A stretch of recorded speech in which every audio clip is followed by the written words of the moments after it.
NEET 2024-ൽ 720 out of 720 നേടി നമ്മുടെ ബ്രില്യന്റിന്റെയും ഇന്ത്യയുടെയും കേരളത്തിന്റെയും അഭിമാനമായ ശ്രീനന്ദിന്റെ പഠന രീതികളെ കുറിച്ച് നമുക്ക് ചോദിച്ചറിയാം.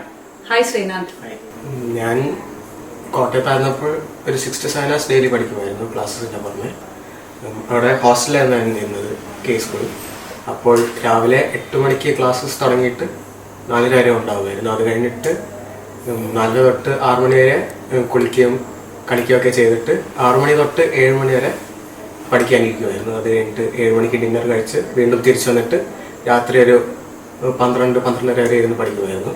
പിന്നെ രാവിലെ ഞാൻ ഒരു 5:30 എണീറ്റ് കുളിക്കും എല്ലാം ചെയ്തിട്ട് രാവിലെ ബ്രേക്ക്ഫാസ്റ്റും കഴിച്ചിട്ട് സ്കൂളിന് വേണ്ടി വീണ്ടും പ്രിപ്പയർ ചെയ്യാൻ. ഞാൻ മാമാനം കെ സ്കൂളിലായിരുന്നു പഠിച്ചത്. അവിടുത്തെ പ്രിൻസിപ്പൽ ജെയിംസ് മലശ്ശേരി അച്ഛൻ ആണ് അങ്ങോട്ടേക്ക് റെസിഡൻഷ്യൽ ബാച്ച് കൊണ്ടുവന്നത് തന്നെ. അതുകൊണ്ട് അദ്ദേഹത്തോട് ഞാൻ ആദ്യം തന്നെ നന്ദി പറയാണ്. വളരെ സപ്പോർട്ടീവായിരുന്നു അദ്ദേഹം. പിന്നെ അവിടുത്തെ സെൻട്രൽ കോർഡിനേറ്റർ ബിജു സാർ, എൻ്റെ class teacher Kannan sir, hostel വാർഡന്മാർ, അവരെല്ലാവരും വളരെ സപ്പോർട്ടീവായിരുന്നു. എല്ലാവരോടും ഞാൻ നന്ദി പറയുന്നു. ഇവരൊക്കെ ഉള്ളത് കൊണ്ട് തന്നെ എനിക്ക് ഇത്രയും നല്ലൊരു പൊസിഷൻ കിട്ടാൻ. ആദ്യമായിട്ടല്ലേ മോൻ വീട്ടിൽ നിന്ന് വിട്ടു നിൽക്കുന്നത്? എങ്ങനെയായിരുന്നു ഹോസ്റ്റൽ എക്സ്പീരിയൻസ്? പറയുകയാണെങ്കിൽ ഇവിടുന്ന് എൻ്റെ കൂടെ 3-4 ഫ്രണ്ട്സ് അങ്ങോട്ടേക്ക് വന്നിരുന്നു. അതുകൊണ്ട് തന്നെ എനിക്ക് ഹോം സിക്നെസ് എന്ന് പറയാൻ അത്രയ്ക്ക് തോന്നിയിട്ടില്ലെങ്കിലും ഒരു 2-3 മാസം കഴിഞ്ഞപ്പോൾ പാരൻസിനോട് ഇവിടെ പാരൻസ് ഒന്നും ഇല്ലാത്തതിൻ്റെ ഒരു വിഷമം തോന്നാൻ തുടങ്ങി. പിന്നെ അവിടെ വിസിറ്റേഷൻ ടൈമൊക്കെ ഉള്ളതുകൊണ്ട്, പിന്നെ ആഴ്ചയിൽ 3 ദിവസമൊക്കെ കോൾ ടൈമൊക്കെ ഉള്ളതുകൊണ്ടും പിന്നെ അവരൊക്കെ മോട്ടിവേറ്റ് ചെയ്യുന്നത്. മോന് ഏറ്റവും കൂടുതൽ ടെൻഷൻസ് വരുന്ന ടൈമിലൊക്കെ മോൻ എന്താ ചെയ്യാറുണ്ടായിരുന്നത്? ടെൻഷനൊക്കെ വരുമ്പോൾ ഞാൻ അവിടെ ക്യാമ്പസിൽ തന്നെ കുറച്ച് നടക്കുകയൊക്കെ ചെയ്യുമായിരുന്നു. കളിക്കാൻ ബാഡ്മിൻ്റൺ ഒക്കെ കളിക്കുമായിരുന്നു. ലൈബ്രറിയിൽ പോയിട്ട് ബുക്സ് ഒക്കെ വായിക്കുമായിരുന്നു. അപ്പോൾ ഇങ്ങനെ റിലാക്സ് ആയിട്ട് പിന്നെ പഠിക്കാൻ തുടങ്ങി. മോന് എക്സ്ട്രാ കരിക്കുലർ ആക്ടിവിറ്റീസിൽ ഉണ്ടായിരുന്നോ? അവിടെ കുറെ എക്സ്ട്രാ കരിക്കുലർ ആക്ടിവിറ്റീസിനൊന്നും ചേർന്നിട്ടൊന്നുമില്ല. ഓണത്തിനും സെലിബ്രേഷൻസിനൊക്കെ കുറച്ച് പാടിയിട്ടുണ്ട്. പാട്ട് പാടോ? ഞങ്ങൾക്ക് വേണ്ടി ഒന്ന് പാടാമോ?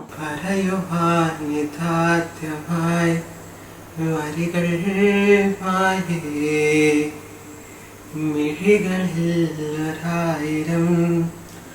മഴവിൽ പോലെ ശലഭമായി പറന്നൊരാ അരികിൽ ചേരും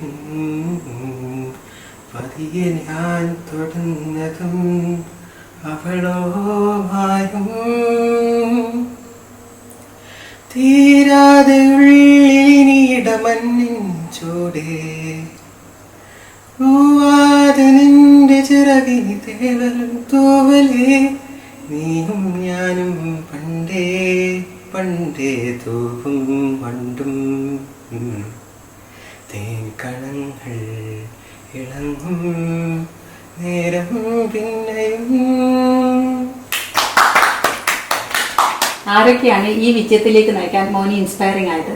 എൻ്റെ പേരൻസ് തന്നെയാണ് എൻ്റെ മെയിൻ ഇൻസ്പിറേഷൻ. കൊച്ചുനാൾ തൊട്ടേ അവരെല്ലാം വർക്ക് ചെയ്യുന്നതും ജീവനൊക്കെ രക്ഷിക്കുന്നതും ഞാൻ കണ്ടിട്ടുണ്ട്. അതുകൊണ്ട് തന്നെ എനിക്ക് ഡോക്ടർ ആവാനൊരു പ്രചോദനം തന്നെയായിരുന്നു. എനിക്കൊരു 8-9 ക്ലാസ്സൊക്കെ ആകുമ്പോൾ ആണ് ഇതിന് ഡോക്ടർ ആവണം എന്നൊരു ആഗ്രഹം വന്നു തുടങ്ങിയത്. പിന്നെ 10ാം ക്ലാസ്സിൽ ഫൗണ്ടേഷൻ ചേർന്നു. +1 +2 ഈ റെസിഡൻഷ്യൽ ബാച്ചിലേക്ക് ചേരണമെന്ന് തീരുമാനം എടുത്തോടെ ഈ ഡോക്ടർ എന്നൊരു പാതയിലേക്ക് പോകാമെന്ന് ഞാൻ ഓക്കെ ആക്കി. ബ്രില്യന്റിനെ പറ്റി മോൻ എങ്ങനെയാണ് അറിഞ്ഞത്? ബ്രില്യന്റിനെ പറ്റി അറിഞ്ഞത് എൻ്റെ 2-3 ഫ്രണ്ട്സ് അങ്ങോട്ടേക്ക് പോകുന്നുണ്ടായിരുന്നു. അപ്പോൾ പിന്നെ അവരിതിനെ കുറിച്ച് പറഞ്ഞായിരുന്നു. മാത്രമല്ല എൻ്റെ ഒരു കസിനും ഇവിടെ പഠിച്ചായിരുന്നു. അപ്പോൾ ഇവരെല്ലാം അറിഞ്ഞിട്ട് ഞാൻ ഇവരുടെ റെസിഡൻഷ്യൽ ബാച്ചിലേക്ക് ചേരാൻ തീരുമാനിച്ചു. ഇനി നീറ്റ് 2025 തയ്യാറെടുക്കുന്ന വിദ്യാർത്ഥികളോട് മോൻ എന്താണ് പറയാനുള്ളത്? എങ്ങനെ പഠിക്കണം, അതൊക്കെ ഒന്ന് പറഞ്ഞു കൊടുക്കാൻ പറ്റുമോ അവർക്ക്? പഠനരീതി എല്ലാവർക്കും വേറെ തന്നെ ഓരോരോ രീതിയായിരിക്കും. കാരണം ഒരാൾക്ക് വേണ്ടി മാത്രമല്ല ഇങ്ങനെ ഒരു സെറ്റായ രീതി പറഞ്ഞു കൊടുക്കാൻ പറ്റത്തില്ല. അപ്പോൾ എല്ലാവരും അവർക്ക് വർക്കാവുന്ന രീതി കണ്ടുപിടിച്ചിട്ട് അതിൽ മാക്സിമം എഫിഷ്യൻ്റായിട്ട് ക്വസ്റ്റ്യൻസ് ചെയ്തും പഠിച്ചും എല്ലാം കോൺസെപ്റ്റൊക്കെ ക്ലിയർ ആക്കാൻ നോക്കിയും ഇങ്ങനെ പഠിച്ചുകൊണ്ടിരിക്കുക എന്ന് ഞാൻ പറയത്തുള്ളൂ. ദൈവത്തോട് പ്രാർത്ഥിക്കുക. ദൈവത്തിൻ്റെ ഒരു അനുഗ്രഹം ഇല്ലാതെ എനിക്ക് എന്തായാലും ഇവിടെ എത്താൻ പറ്റത്തില്ലായിരുന്നു. അതുകൊണ്ട് ഞാൻ ദൈവത്തോട് നന്ദി പറയുന്നു. പാരൻസിൻ്റെ സപ്പോർട്ട് എപ്പോഴും പിന്നിലുണ്ടാവുമെന്ന് വിശ്വസിക്കുക.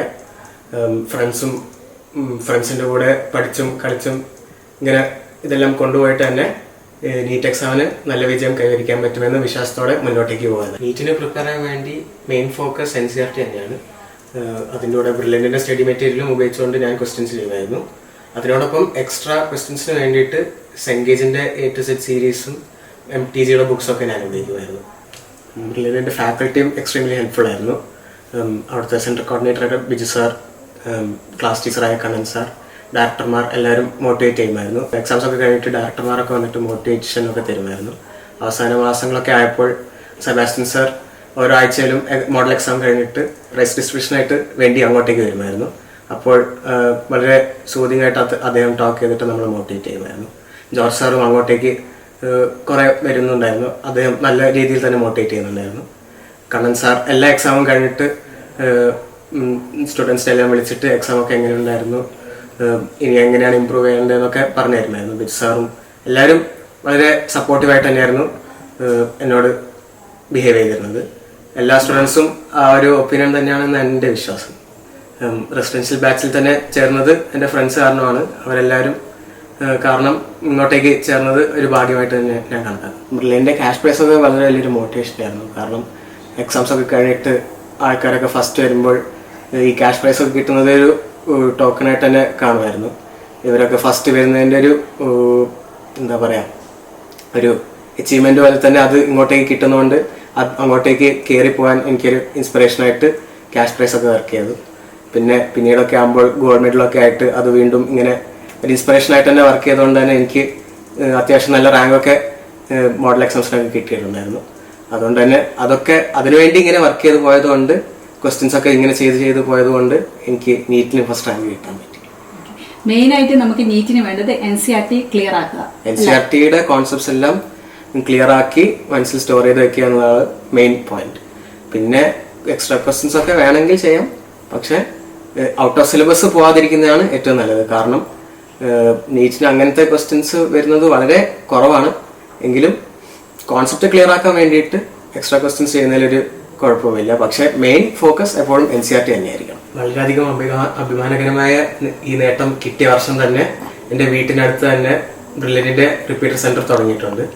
എന്നെ പോലെ തന്നെയുള്ള കുട്ടികൾക്ക് പഠിച്ചു കയറാൻ വേണ്ടി ബ്രില്യൻറ്റ് ഈ അവസരം ഒരുക്കി തന്നതിൽ എനിക്ക് വളരെയധികം സന്തോഷം തോന്നുന്നു, അഭിമാനം തോന്നുന്നു.